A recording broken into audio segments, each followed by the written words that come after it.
What's going on, Junkie Nation? Gorgeous George and Goes are back with another superstar from the sport of mixed martial arts. Julian Erosa, Juicy J, joins us now. He's got a big fight coming up against Christian Rodriguez, C-Rod, if you will.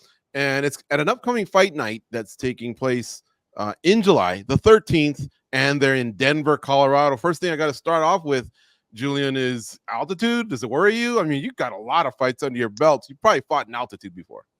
Yeah, I actually fought Devontae Smith, relatively short notice in Denver as well, probably about 6 years ago.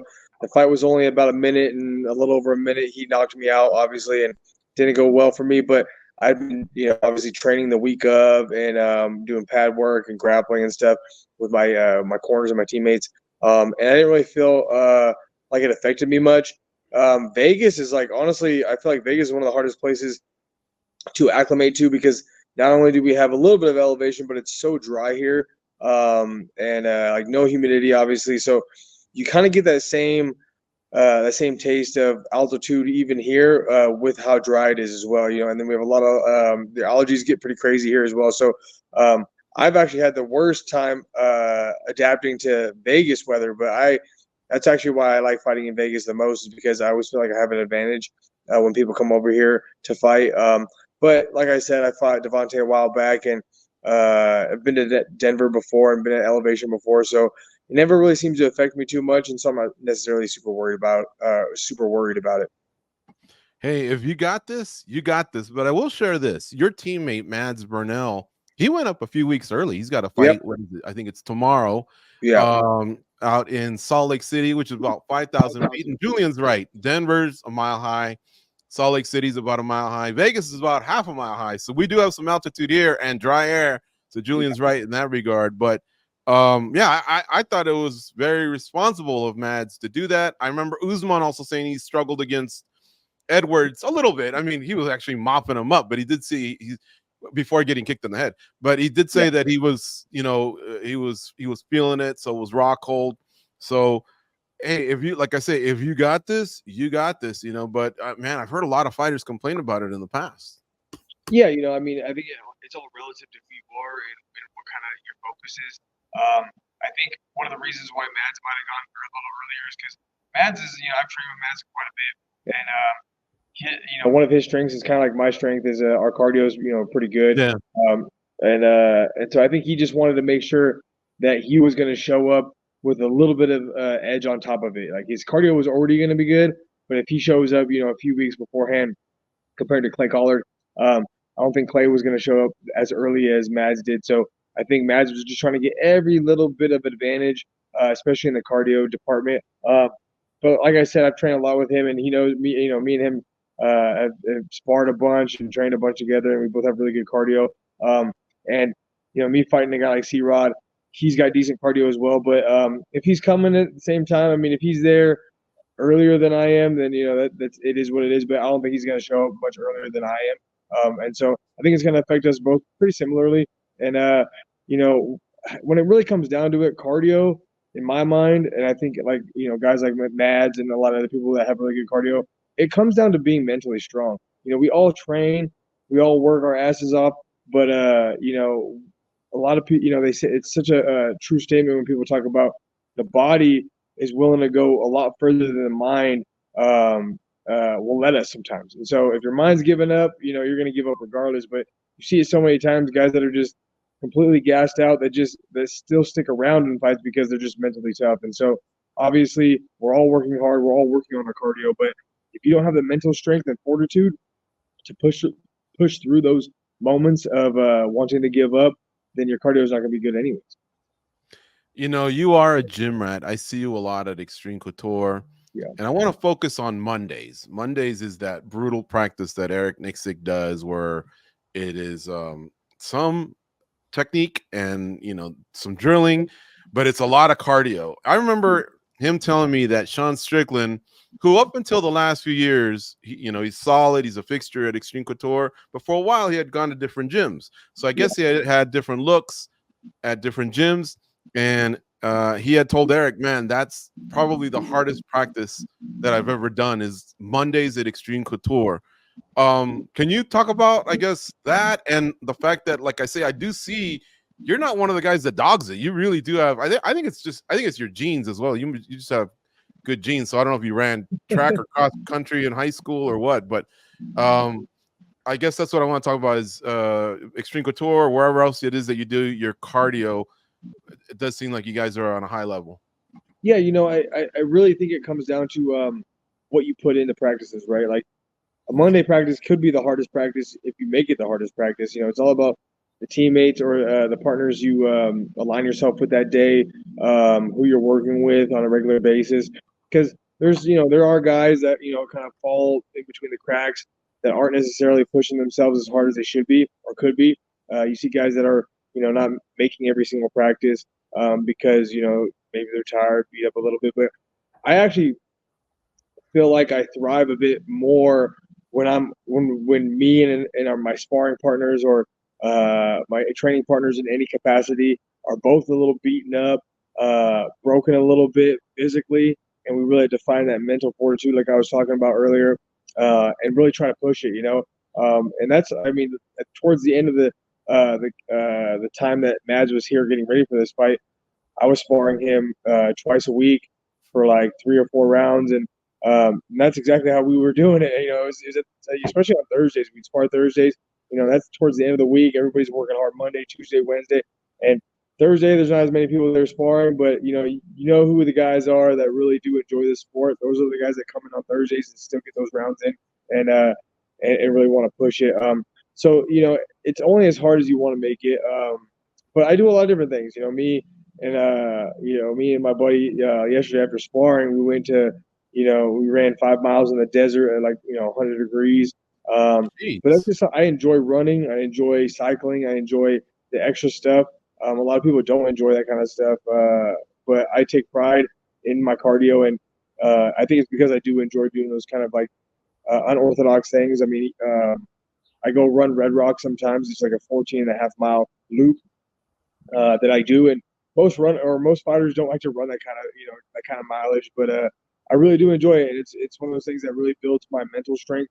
I've been basically unbreakable, my entire career because of those kind of things. I've been, people have beat me, but usually not. I've been knocked out. I've actually never been submitted in a fight, so I take pride in that as well. But you're gonna have to turn the lights off, if you want to keep me out of there. You're usually not gonna beat me by decision unless you just are that that type of caliber guy. I'm usually gonna go in there, kill or be killed. Grant Dawson did a good job, and he was able to, eke out a decision, not eke out a decision, but he win a decision against me, and but that's just kind of his style. So, for me, I've always taken pride in my cardio and really trying to push it through all aspects of my training and doing extra stuff on the side. But yeah, Mondays are super hard, but they're only as hard as you want to make them. You gotta get the hard partners. You gotta find the guys that you don't want to go with because it's going to be a rough day. So it's really all about putting yourself in those uncomfortable positions and really trying to push yourself. I just want to make sure here. Is there an echo? Sorry. Okay. Did you say you did a pro sparring, and then ran 5 miles in this desert heat? We're in Vegas too, so yeah. I'm cringing as I hear that. Did you just say that? Yeah. I like to go run some of those hot spring trails.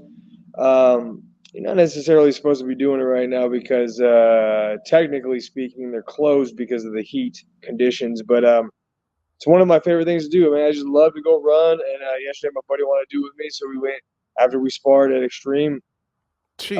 We took off and started the trailhead, and it's like 5 miles. It's like 2.5 down, 2.5 back, and it's not necessarily. It's not like on asphalt. It's in like kind of sand gravel. So it's a bit rougher in that sense too. Yesterday was actually a bit cooler than it has been. It was only like mid-90s. But Thursdays I do pads with Eric, and then I spar in the afternoon, and then I go do that run as well. So I really, just add it kind of to my training camps when I'm, getting ready for fights. But it's really what it comes down to is building that mental strength because it's easy. It's easy to push yourself when your coaches are watching, when your teammates are watching. But the hardest time to push yourself is when it's just you by yourself. Especially doing like things like running like out the desert or whatever it is. If you're by yourself, you're the only person that knows that you're doing it. So you could just say, no, you know what? I'm just going to not do it. I'm just going to, bail out. I'm going to give up, whatever, because there's nobody there pushing you except for yourself. So to really build that mental fortitude and that strength, I feel like doing things on your own and really pushing the limits at those times is what really does it. Because, like I said, if Eric's watching me spar, I have that motivation to do good at sparring. When coaches are telling me to do this, telling me to do that, teammates are telling me to do this, telling me to do that. Yeah, it's easier to have the motivation to not get your ass beat in front of everybody. But when you're by yourself and you're running 15 miles in the desert or 5 miles or however many miles you're running in the desert, halfway through, you want to give up. It's a lot easier in my mind for people to give up when they're by themselves, but nobody's going to know about it. No one's going to know. It's all good. Just give up. No one's going to know. No one's going to think less of you. In the gym, it's easier to push through because if you do give up, people are going to see that. Julian, I'm going to give you some advice. You got to chill out because if Christian Rodriguez, if he watches this interview, he might pull out, dude. This is scary shit. Like, for people who don't know, that loop he's talking about at Red Rock, there's a lot of uphill in that. That's yeah, especially the first 4 miles. It's like I can't even remember. I don't know if it's 1,200 feet elevation within that first 4 miles. But yeah, it's a rough one, man. I've ran it in the middle of the summer, and usually the reason why I go run that in the summer is because all the other trails are closed because like Gold Strike Hot Springs. If you guys ever been there, I guess I think in 2016 or something, people had ruined it because there was a week where almost every single day they had to call rescue because people would go down with a bottle of water, and it's if you're a regular person, it's 3 to 4 hour hike, and it's hot, it's exhausting. If you have one bottle of water, it's not going to cut it, And so I think, and then I actually do think someone had passed away there as well. So they close it down during the summer months. And we'll say that maybe I might, find my way there, under the radar from time to time. But that gravel too that he's talking about, it's kind of like sand where your calves and your hamstrings are burning after a while because of how weird that texture is that you're running on. But yeah, so calm down. I don't want him to see this interview. Well, if he's never been there, he doesn't know. But yeah, the real rough one is that loop, the Red Rock loop. It's 12.5 miles inside, but the road that I park on, I have to run 2 miles to get to the front. So it's 14.5 miles, and it's rough, man. Especially on asphalt for some reason. At least with the sand and gravel, it's a lot less harder on the joints. But it's harder. It's harder on the muscles, but less hard on the joints. Asphalt, it's a little easier on the muscles, but way harder on the joints. So that's why I prefer running, some of those trails that have that sand gravel because it's a lot less rough on my joints. True. Tell us about being a dad. So you're a new dad, and yes. We've talked to fighters before, and some people say I'm the same dude, but others have told us, no, man, I wasn't expecting it, but it kind of changed me. Yours came right before a fight, right? Yeah. I'm pretty good at compartmentalizing things. When I fight, I focus on fighting. When I was having my baby, I focus on that. When I'm training, I'm doing that. When I'm doing something else, I'm focused on these things. And it's easy for me to kind of put everything else out of my mind while I'm focused on one thing. But obviously, I was trying to do the best I could in that sense of compartmentalizing during that week because his due date was technically 9 days before the fight and it ended up being 8 days. So I had him the Friday before 2 Fridays before my fight, a week before weigh-ins. And for me, it was, I was, hyper focused on the fight, but at the same time, obviously focused on my wife, giving birth, being there, and making sure everything was good on her end as well. But I think there's a little bit of, both sides of the coin. It gave me motivation to obviously win my fight and to make sure win my fight at any cost necessary. A newborn, you want to make sure you make that extra paycheck as well. But also watching my wife give birth and having to go through that was pretty intense, and it just made everything else outside of it seem a lot less serious. And obviously we fight in the UFC, it's serious stuff, but compared to your first child being born and watching what your wife has to do to go through that,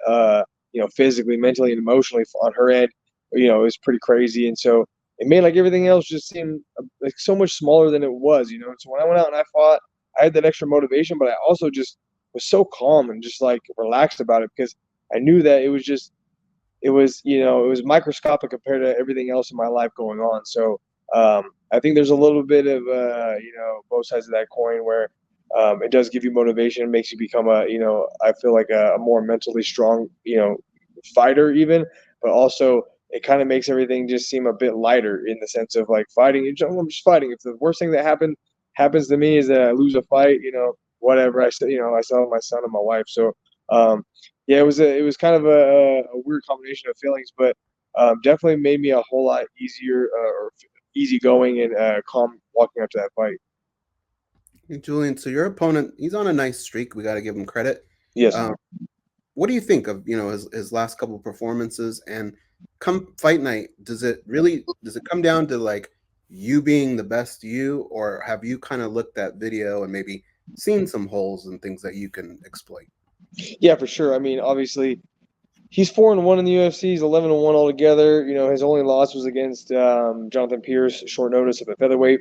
But his last fight against Bulgarian, I don't know how he won that fight. I think Bulgarian might have even 10-8 rounded him in the first round.